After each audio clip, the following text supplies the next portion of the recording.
esbirros de la corona británica presionaron la Organización Mundial de la Salud, OMS, para programar un panel de expertos de 2 días sobre los pros y los contras de la autorización del uso de drogas experimentales no probados dentro de la zona de brote de ébola. Microbiólogos celebridades están aclamando rebote misionero evangélico Dr. Ken de Brantley de una infección contraída ébola en Sierra Leona, gracias a un nuevo fármaco maravilla llamado SMAP. Con gran atención, las audiencias del mundo vieron un emocionante drama televisado de un médico voluntario caballeroso ayuda a su colega femenina talados, seguido de una huida desesperada de África y luego un replanteo de los periodistas frente a un hospital estadounidense. Cuentos surgieron de una cámara de aislamiento de cómo un vial refrigerado de suero secreto goteó en las venas del héroe, le salvó la vida dentro de 1 hora. Si la remontada asombrosa de una muerte segura suena demasiado bueno para ser verdad, probablemente lo es. En medio del pánico mediático sobre la propagación de contagio ébola, cualquier duda sobre la terapia basada en anticuerpos y las inconsistencias en la historia Brantley están siendo pisoteados en una estampida de personal médico extranjero que huyen de África Occidental. En primer lugar, la atribución de su recuperación casi instantánea a SMAP se fabrica nonsense. Es fisiológicamente imposible para anticuerpos para desencadenar la reacción inmune de un paciente en cualquier cosa menos de 1 día. Una mirada más cercana a los anticuerpos de bioingeniería en el cóctel de drogas revela un desprecio temerario de la amenaza potencial de cáncer para los pacientes. Los muchos proponentes de la terapia de anticuerpo monoclonal, MAP, son muy conscientes de los riesgos de anemia cancerosas, ya que los pocos estudios con animales de laboratorio eran demasiado cortos para controlar los efectos secundarios en ratas y monos. En las sombras de la exageración de los medios, algunos números necesita aclaración sobre brote de ébola. La tasa de mortalidad por ébola es ni de lejos el 90%. En el peor, es menos de la mitad, y la mayoría de las víctimas murió probablemente de la combinación de agentes patógenos no solo ébola. Mientras que el ébola mató a menos de 1000 personas este año, mientras tanto la muerte de alguna parte alrededor de 250.000 de personas en África, en su mayoría niños, murieron de malaria en el mismo periodo, sin hacer titulares en la prensa occidental. 3 divos de virología. Un trío de microbiólogos con sede en Londres instó firmemente al uso de fármacos experimentales no probadas en África para proteger a los trabajadores de salud en un 08 de agosto conferencia telefónica con funcionarios de los Centros para el Control de Enfermedades, CDC, en Atlanta, Georgia. Las voces estridentes que insisten en la dispensación de medicamentos no probados incluyen David Heyman, director de Seguridad de la Salud Global en Chatham House, la contraparte la política mundial británico del Consejo de Relaciones Exteriores. Como director adjunto de la OMS, Heyman ganó notoriedad en 2002 por su colocación de clavos médicamente incorrecto del acrónimo SARS en el brote de coronavirus Hong Kong. Desde coronavirus tiene síntomas diferentes de síndrome respiratorio agudo severo, el término era una referencia al estado politizada región de administración especial del territorio después de la entrega de la colonia de la corona a la soberanía de China. En la tradición Tory, el microbiólogo estadounidense fue recompensado por la bofetada vengativa contra descolonizado Hong Kong, cuando la familia real le dio el título de comandante honorario del Imperio Británico, QB. Quizás su enfermedad de baja estima por ese cuna debe ser llamado BAS. Síndrome de Arnold Benedict.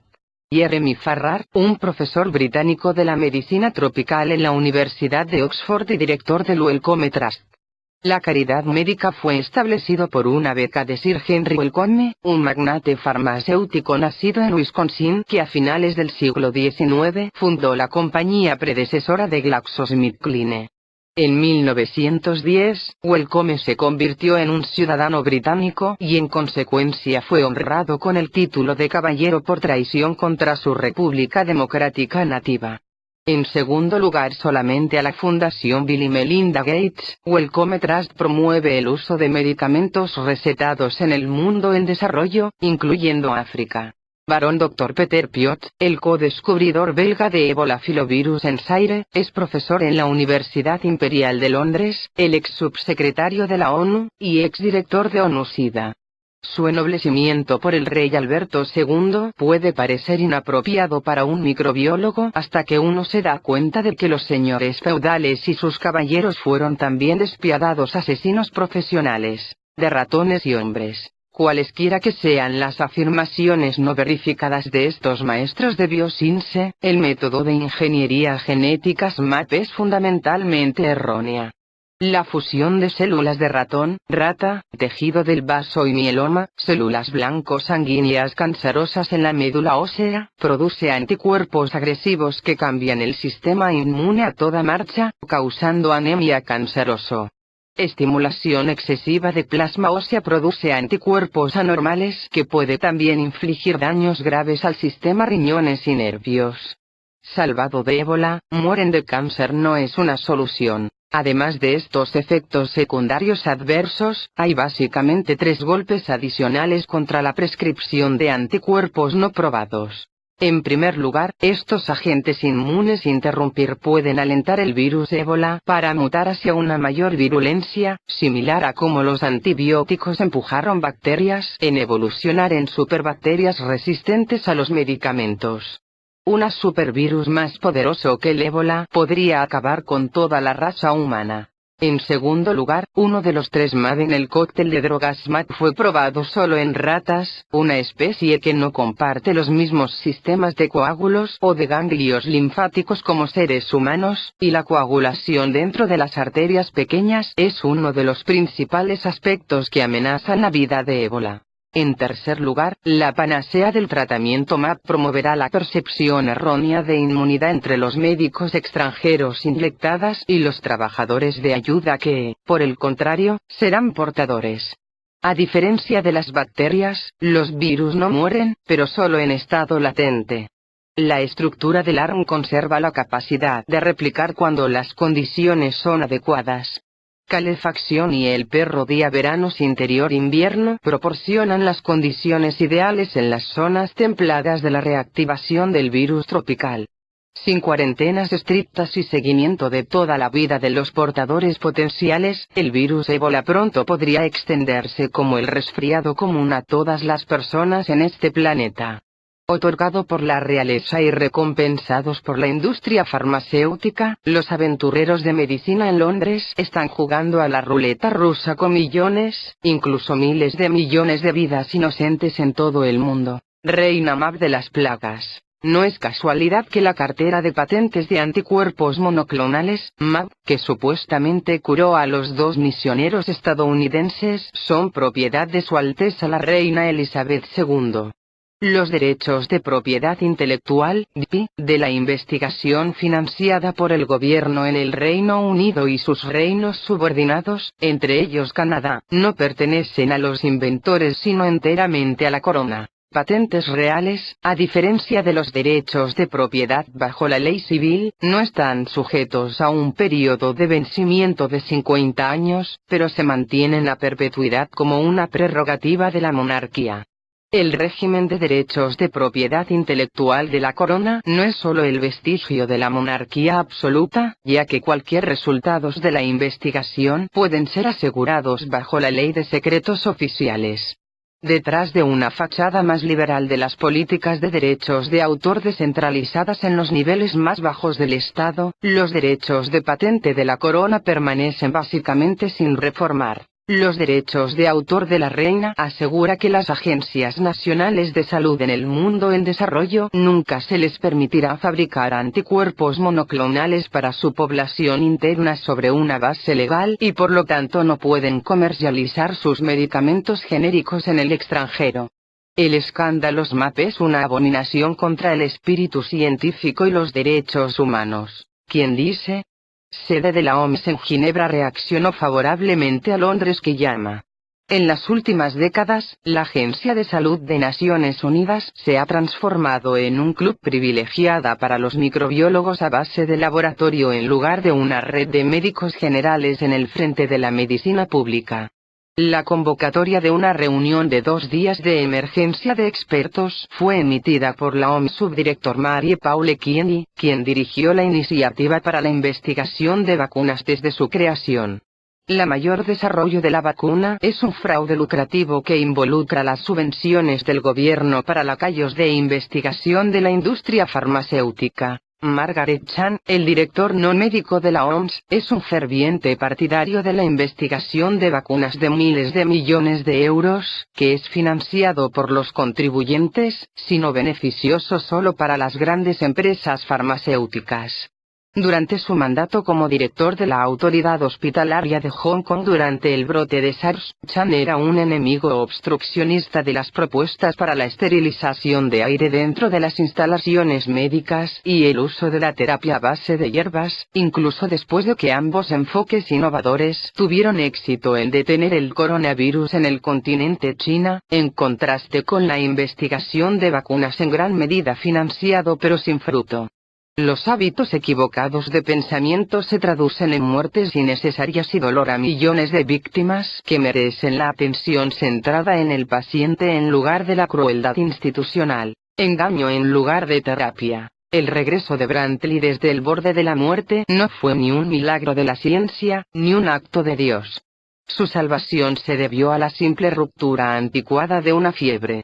La ingesta de agua limpia reduce la inflamación. En el proceso, la sangre se diluye, teniendo de ese modo un efecto anticoagulación que reduce el riesgo de daños a las arterias pequeñas, un aspecto que amenaza la vida de la fiebre ébola. Si los 2 médicos estadounidenses infectados se recuperan por completo no prueba la eficacia de tratamientos MAC, ya que las probabilidades de sobrevivir a una fiebre hemorrágica son mucho más altos dentro de una sala de aislamiento antiséptico del hospital de la Universidad de Emory, equipado con aire purificado, duchas frecuentes, inodoros y sábanas limpias, que en la humedad húmeda del África rural llenos de enfermedades. En contraste con los suburbios de Atlanta, Georgia, la gente del campo en el epicentro de África Occidental todavía sacar agua de ríos residuales contaminadas y no tienen acceso a la filtración del aire en interiores o incluso bolsas de hielo para enfriar una frente febril. No es extraño que la tasa de mortalidad del ébola es tan alto. En lugar de una panacea costoso y poco fiable, lo que realmente se necesita en África Occidental es una cantidad masiva de baja tecnología de equipos de salud pública, incluidos los filtros portátiles de agua, purificadores de aire, pequeños generadores de energía, máquinas de hielo y pequeños transmisores de radio. Dada la corrupción desenfrenada dentro de una región todavía heridos de guerra y rebelión, dichos suministros nunca ir más allá de las grandes ciudades en la zona de epidemia. Los temores de los medios generados de una pandemia de ébola han saboteado cualquier programa de alivio médico efectivo fuera de unos pocos focos de esperanza mantenidos por personal local de la clínica, algunas iglesias y escuelas que sirven como centros de ayuda, y una minoría de funcionarios dedicados y líderes de la comunidad. La situación, en definitiva, está maduro para la desestabilización sociopolítica en la preparación para la recolonización de los estados africanos. Renacimiento del imperio. Es curioso, por cierto, cómo los estudios de Zaire del ébola, CEBOF, están llevando a cabo en silencio en el remanso de Winnipeg, Canadá. Llegó a buen término justo a tiempo para el misterioso brote de 2014 en Guinea. Aún más inexplicable es por qué el brote no era de la endémica, nativa, Ibórico Aste posee un subtipo sino CEBOF, que se origina en la lejana África Central. ¿Cómo podría CEBOF han viajado desde la región del Congo a través de 4.000 kilómetros de tierras de cultivo en la selva a África Occidental sin dejar un rastro de miseria o incluso un rastro en cualquier aeropuerto congoleño? La conclusión lógica es que la primera infección provenía de una fuente europea o estadounidense, ya sea de un espécimen de laboratorio o como un acto deliberado de bioterrorismo. El primer escenario se debe excluir porque nadie en su sano juicio enviaría un vial de suero de sangre congelada o una diapositiva manchado de sangre en África ébola propensa West. Las muestras siempre salen de la región y no en ella. A juzgar por el alto estado de alerta en la sede de CDC en Atlanta, el brote de 2014 es un acto de guerra biológica. Ya que ningún grupo terrorista conocido se atribuyó la responsabilidad, debe ser un programa patrocinado por el Estado que lanzó BioWar en África. Antes de discutir BioWar capacidad, la motivación debe ser examinada. La creación de Chatham House tras la Primera Guerra Mundial fue que impulsó en gran medida por la influencia de un gigante político de la política exterior llamado Cecil Rhodes, el consolidador del Imperio Británico en África. El potencial sin explotar del continente negro fue anunciado por Rhodes como un tesoro para el futuro de Gran Bretaña durante los próximos siglos. La visión imperial de Rhodes, sin embargo, fue arrastrado en las últimas 3 décadas por la marea de la liberación nacional y la victoria del movimiento anti-apartheid. La próxima gran caída de los intereses británicos en África proviene de 4 potencias, como Francia con su estrategia lingüística francófona, los Estados Unidos y el Comando África del Pentágono, la oleada islámica hacia el sur de la región del Sahara y el Cuerno, y dinamismo económico de miles de millones de dólares de China. Sin fuerzas militares suficientes y de una economía nacional en declive, Londres se está convirtiendo en un enfoque de poder blando de la utilización de sus activos científicos, académicos y medios de comunicación para misionar élites africanas y la generación más joven. La crisis repentina ébola demuestra a los africanos de que Gran Bretaña con sus patentes de anticuerpos y los profesores de medicina tropical influyentes está proporcionando el tipo adecuado de liderazgo armados con la ciencia avanzada. Sin embargo, es fácil olvidar que los que controlan los anticuerpos son los únicos que pueden dar rienda suelta confortablemente a un virus asesino. Clave BioWar a la recolonización de inglés de habla África. Un punto sobresaliente en la crisis ébola es que Inglaterra, con su enorme población de inmigrantes de África Occidental, no ha reportado un solo caso de entrada de ébola. Dios salve a la reina, aunque todos sus caballos y todos sus hombres no pueden poner el imperio británico juntos de nuevo. Dentro de los laboratorios de la muerte los reales que no don batas blancas de laboratorio o inyectar suero en roedores para ganar los derechos de autor en anticuerpos. Esas largas horas dentro de los laboratorios Eden se pusieron en por sus leales súbditos de protones hacia abajo.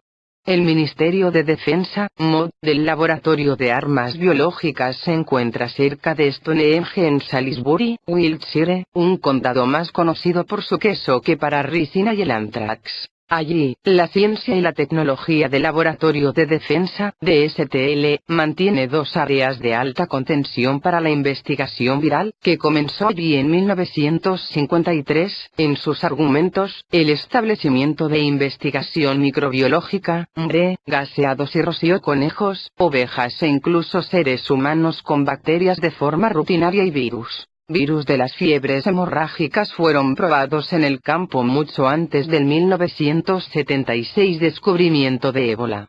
A finales de 1950, los microbiólogos de Porton Down recogieron un flavivirus letal, la enfermedad transmitida por garrapatas en los monos de los bosques Kyasanur de Karnataka, India. En colaboración con la Unidad de Investigación del Ejército de Estados Unidos, el MRE llevó a cabo pruebas de virulencia en los sujetos de prueba humanos entre los que los veteranos de guerra, los ancianos y los discapacitados mentales. Estudios relacionados en fiebres hemorrágicas se realizaron en los virus Al-Kurma y Omsk, recogidos, respectivamente, de Arabia Saudita y Rusia. 7 años después de la Convención sobre Armas Biológicas, el MRE fue cerrado y sus instalaciones de laboratorio fueron trasladados al Centro de Civil Aplicada e Investigación Microbiológica. El programa de guerra biológica militar Correr se oculta dentro de la evaluación de defensa y la agencia, DERA, que continuó la investigación de guerra biológica laboratorios de defensa y secretas o bajo contrato con los institutos de investigación civil en universidades y hospitales. Investigación ébola fue compartimentada y asignado a los laboratorios de enfermedades infecciosas y tropicales de los departamentos universitarios, encabezados por los microbiólogos respetables como profesores Farrar e Imani Piot. Asignación por etapas de los contratos de investigación protege estos finos caballeros de escrúpulos morales sobre la creación de bioagentes que pueden matar indiscriminadamente a millones de mujeres y niños. Debido a los temores de escape del virus en las densamente pobladas islas británicas, DARA subcontrata pruebas Sevoz-MAB en monos con el Laboratorio Nacional de Microbiología de la Agencia de Salud Pública de Canadá en Winnipeg. Los profesores y estudiantes de los departamentos de Inmunología y Microbiología de la Universidad de Manitoba realizaron estos experimentos simios. Por outsourcing, la guerra biológica se protege en flagrante violación de la Convención de la ONU, mientras que endosar ningún riesgo de responsabilidad sobre los contribuyentes canadienses. Después de años de preparación, se llevaron a cabo la serie de estudios de Manitoba MAB en monos de prueba en 2013 y 2013, con los resultados publicados en noviembre.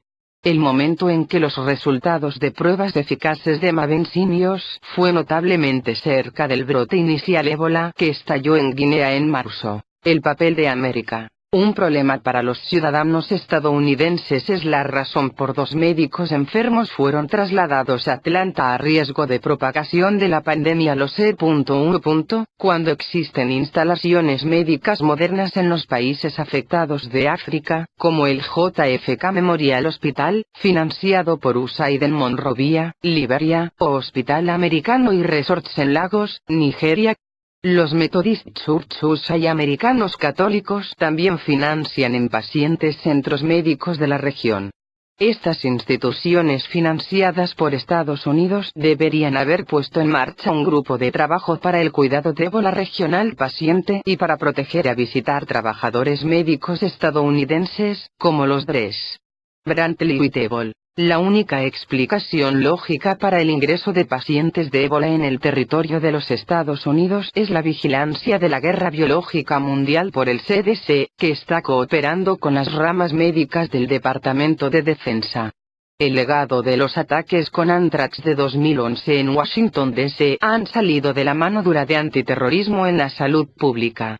Aparte de su subagencia casi independiente CDC orientada a la seguridad, el Departamento de Salud y Servicios Humanos de Estados Unidos ha tenido un papel muy pequeño civil en la respuesta de salud pública a la amenaza del ébola. La unidad británica de un imperio revivido a través de África, junto con la excesiva influencia de GlaxoSmithKline y Wellcome Trust en la OMS, probablemente pronto obligará a Washington a reevaluar su postura actual como un todo una fuerza de reacción militar en el continente africano. No está claro si la presencia de Estados Unidos en África puede ser reformado de su marasmo caótico de las misiones cristianas, puestos de comando de África, los proyectos de USAID y marketing de la marca corporativa. La visión americana de principios de nutrir la democracia genuina, autodesarrollo comunitario sostenido y la salud pública en el otro lado del Atlántico parece un sueño cada vez más lejano, si no un espejismo ilusorio.